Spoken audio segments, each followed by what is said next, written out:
Hi అండి, welcome to కేదాస్ kitchen channel. నేను మీ కేదాని. ఈ రోజు వీడియోలో నేను దేవీ నవరాత్రిలో అమ్మవారిని ఒక్కొక్క రోజు ఒక్కొక్క అవతారంలో ఒక్కొక్క నైవేద్యంతో మనం ఆరాధిస్తుంటాం కదా. ఈ రోజు నేను వీడియోలో పులగము అలాగే కాత్యాయని దేవి అవతారం నాడు అమ్మవారికి అన్నము పప్పు నివేదించాలండి. ఈ రెండు రెసిపీస్ ని మీకు నేను చూపించబోతున్నాను. అమ్మవారి రూపాలు వేరే కానీ శక్తి మాత్రం ఒకటే కదా. ఎలా పూజించినా స్వరూపిణి అమ్మ ఒకటే కదా.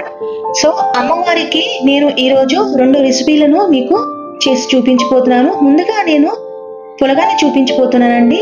దానికోసం ముందుగా పావు కప్పు పెసరపప్పు, ఒక కప్పు అంతా బియ్యము తీసుకొని ఇలా 2 సార్లు నేను వాష్ చేసుకుంటున్నాను. శుభ్రంగా కడిగిన తర్వాత నేను అందులోకి 3 కప్పుల వాటర్ని యాడ్ చేసుకుంటున్నానండి. బియ్యాన్ని మనము నానబెట్టిన అవసరం లేదండి. సో నేను డైరెక్ట్ గా స్టవ్ మీద ఇలా కుక్ చేసుకుంటున్నాను. ఇప్పుడు మూత పెట్టి నేను 3 విజిల్స్ వరకు హై ఫ్లేమ్ మీద కుక్ చేసుకున్నానండి.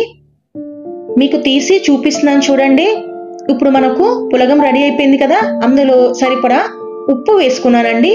1 టీ స్పూన్ అంత ఉప్పు వేసుకొని ఇలా కలుపుకుంటున్నాను. ఇలా చక్కగా మొత్తం ఉప్పు కలిసేలాగా కలుపుకుంటున్నానండి.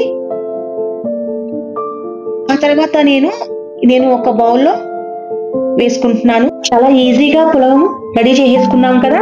ఇప్పుడు ఈ పులగం పైన 1 ఇంచ్ అంతా బెల్లం ముక్క వేసుకున్నానండి. ఆ తర్వాత 1 టేబుల్ స్పూన్ అంతా నెయ్యి అనేది వేసుకుంటున్నాను.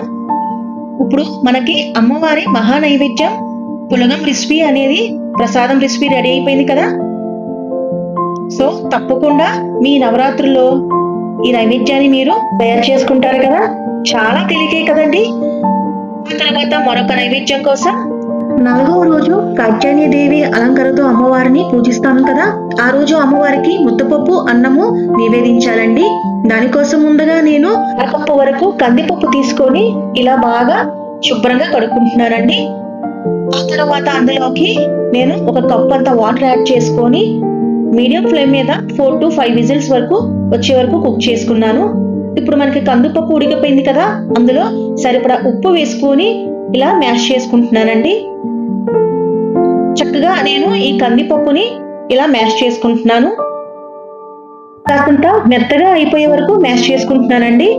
వేడి మీదే మనము ఇలా మ్యాష్ చేసుకుంటే తొందరగా స్మూత్ గా అయిపోతుందండి. ఆ తర్వాత నేను ఒక బౌల్లో వేసుకున్నాను. పప్పుతో పాటుగా అన్నాన్ని కూడా ఇలా కుక్ చేసుకున్నానండి. 1 కప్పు వరకు రైస్ ని ఇలా కుక్ చేసుకుంటున్నాను. సో ఇప్పుడు మనకి అన్నం పప్పు రెడీ అయిపోయింది కదా. 1 టేబుల్ స్పూన్ అంతా నెయ్యి అనేది వేసుకుంటున్నానండి.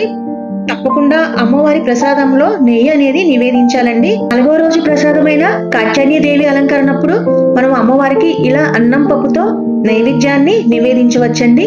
దేవి నవరాత్రులు స్పెషల్ రెసిపీలు ఇంకా నా ఛానల్లో ఉన్నాయండి. తప్పకుండా వాచ్ చేయండి ఫ్రెండ్స్. అంతేకాదు మరికొన్ని వీడియోస్ కోసం నా ఛానల్ని తప్పకుండా సబ్స్క్రైబ్ చేయండి ఫ్రెండ్స్. లైక్ చేయండి, ఇంకా షేర్ చేయండి.